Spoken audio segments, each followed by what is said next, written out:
UP जो 80 सीटें दे रहा है, इसमें 79 सीटें समाजवादी पार्टी, कांग्रेस, इंडिया गठबंधन जीत रहा है।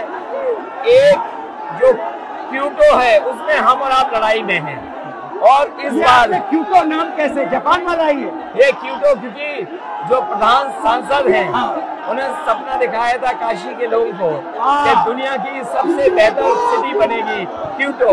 तो क्यूटो बनी नहीं बनी, काशी के लोग ये तय करेंगे और फिर वोट डालेंगे। तो इस बार मन मर्जी नहीं चलनी है, मन की बात नहीं चलेगी, हमारे आपकी बात और 140 करोड़ लोगों की बात और संविधान की बात होगी। और आपने देखा, हम सब ने देखा कि यूपी को नरेंद्र मोदी जी ने बेरोजगारी का सेंटर बना दिया और इतनी बेरोजगारी की है। ये जितने बच्चे दिखाई दे रहे हैं ये दिखाओ, वो लोग हैं दिखाओ जो अग्निवीर या पेपर लीक जिसकी वजह से उन्हें नौकरी नहीं मिली है और ये सब रोजगार नौकरी चाहते हैं। बीजेपी ने जो झूठे सपने दिखाए थे इन्वेस्टमेंट मीट के, जो झूठा सपना दिखाया था डिफेंस एक्सपो का, जो सपने बेचे थे G20 में, लेकिन इन नौजवानों को न नौकरी मिली न रोजगार मिला, आज ये खाली हाथ हैं। तो इसलिए हमें और आप मिल के जो आपने कहा, जो इंडिया गठबंधन कह रहा है कि 30 लाख बच्चों को नौकरी दी जाएगी, उस दिशा में हम लोग काम करेंगे। और पहली नौकरी पक्की स्कीम जिसके माध्यम से हर ग्रेजुएट को नौकरी का अधिकार, बेहतरीन ट्रेनिंग और बैंक अकाउंट में 1 लाख रुपए साल के। आपने नोट किया कि मोदी जी खटाखट बोलने शुरू कर दिए। ये आपके खटाखट के बाद वो रटारट खटाखट कर रहे हैं। बिल्कुल। अच्छा, आप एक बात बताइए, मुझे क्यूरियोसिटी है, थोड़ा आप अपने पापा के बारे में मुझे बताइए जी। मुलायम सिंह यादव जी के बारे में बताइए। आपने उनसे क्या सीखा? नेताजी और उनके साथ के लोग बिल्कुल जमीनी राजनीति करते रहे। हालांकि नेताजी कुश्ती, पहलवान और गांव के थे। करते हो कुश्ती? नहीं, मैं कुश्ती नहीं कर पाया जीवन में, क्योंकि मैं मिलिट्री स्कूल में चला गया तो कुश्ती नहीं कर पाया। लेकिन नेताजी इसीलिए धरती पुत्र बोले गए कि वो जमीन की बात को समझते थे। धरती पर जो लोग हैं उनकी क्या भावना है उसको लेकर के वो आगे बढ़ाना चाहते थे। और आपका इस क्षेत्र से और इस शहर से आज का लगाव नहीं है, न जाने कितने सालों पुराना लगाव है। जो इमोशनल कनेक्ट आपका इस शहर और शहर से है वो शायद और किसी राजनीतिक परिवार का नहीं होगा। तो नेताजी से उनका हार्डवर्क और अपने लक्ष्य के लिए लगातार काम करते रहना, जो गैर बराबरी की लड़ाई डॉक्टर राम मनोहर लोहिया यहीं लड़े थे। हालांकि हमारी आपकी विचारधारा की यहाँ टकराव रहा, लेकिन हमारे व्यक्तिगत या जो सिद्धांत में कभी समझौता नहीं हुआ। सिद्धांत को लेकर के हमने आपके साथ खड़े हुए और कई बार खड़े हुए, और आपकी भी पार्टी सिद्धांत से बहुत करीब रही समाजवादियों के।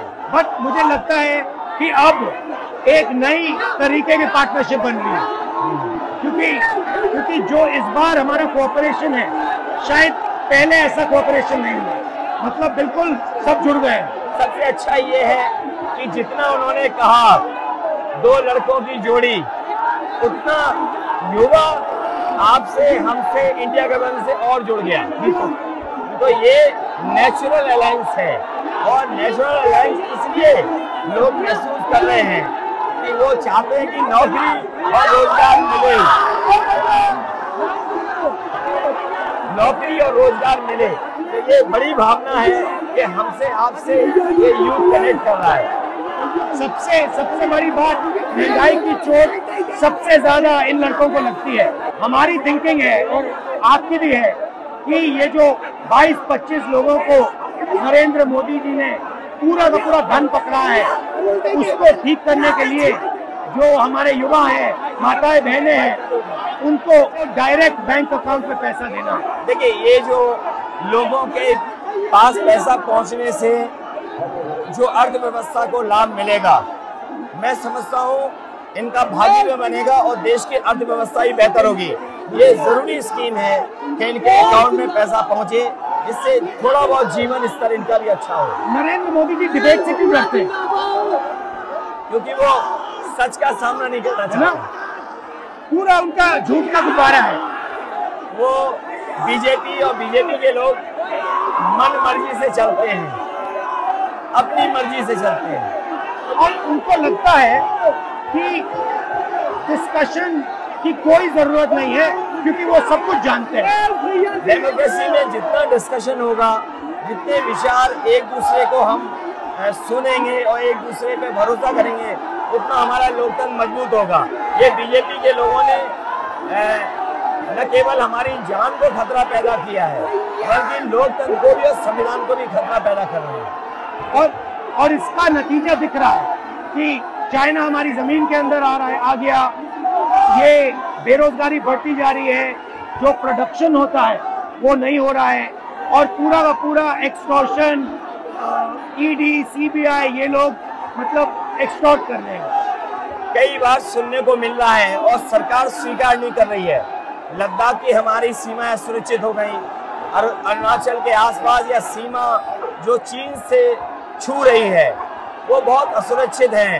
तो चीन से जहां हमारा सीमाओं का खतरा है, वहीं चीन से हमारे बाजार को भी खतरा है।